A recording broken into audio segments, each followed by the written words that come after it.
Hello friends, and welcome back to another environmental news update. So first we're going to talk about how Corona and the climate are intertwined. There has been tons of news about how the earth is healing itself, how fog has lifted in areas, and how wildlife has returned to our urban areas.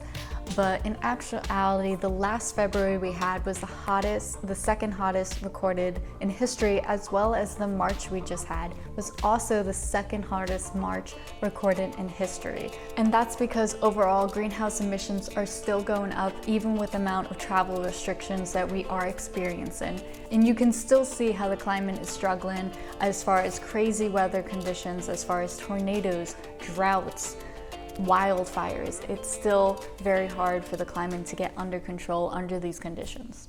It was just recently that New York passed a plastic ban, but with Corona going around, sanitation and health is at the utmost importance. And unfortunately that means that so is the plastic companies. Those plastic ban restrictions have actually been delayed in New York and Maine, while in other places just totally removed, such as in Connecticut. With everything going on, plastic companies are thriving on this. They are trying to push that single-use plastics are more sanitary and safe to use during this time period.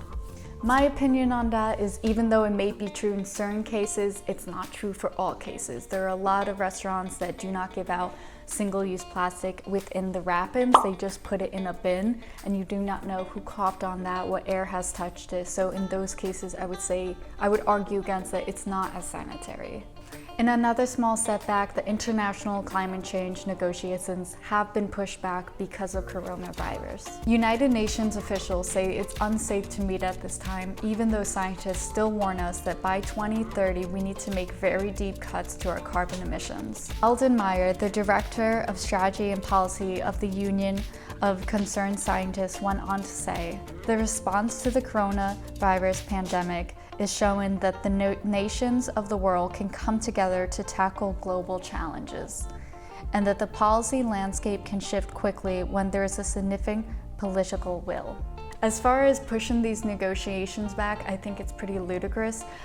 Corona is very serious, definitely for our health, but there's also so many other ways for people to still connect and talk to each other and have those important conversations. People are working over Zoom, people are having video conference calls. Let me know down below if you guys think it's okay for them to push it back to later this year, or that they should just use a platform and talk online. In other news, the Trump administration has moved forward with rollbacks to environmental regulations. The Environmental Protection Agency has confirmed that they are rolling back the Obama-era vehicle mileage standards.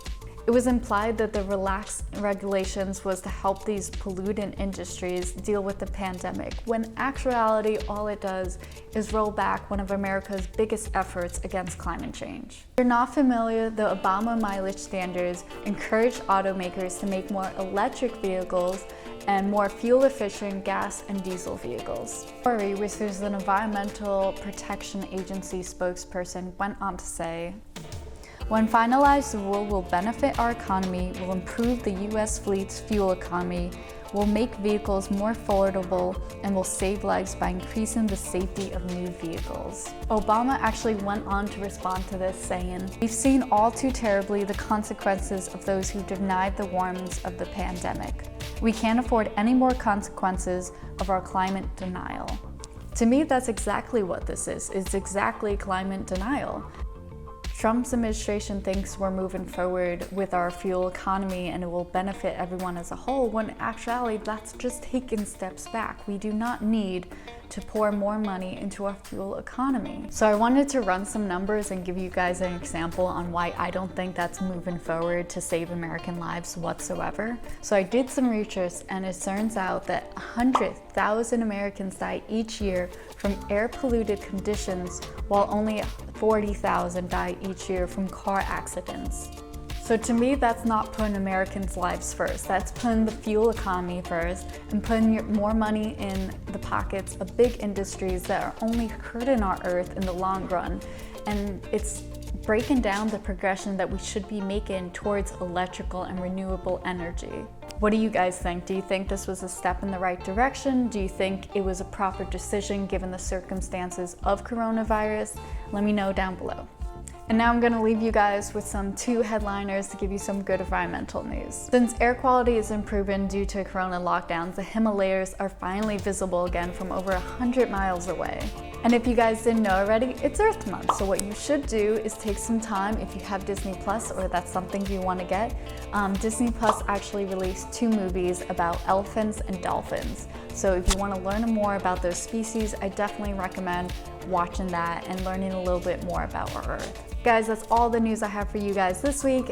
Since it's Earth Month, I do want to recommend an easy swap for you guys to make that you can do in quarantine.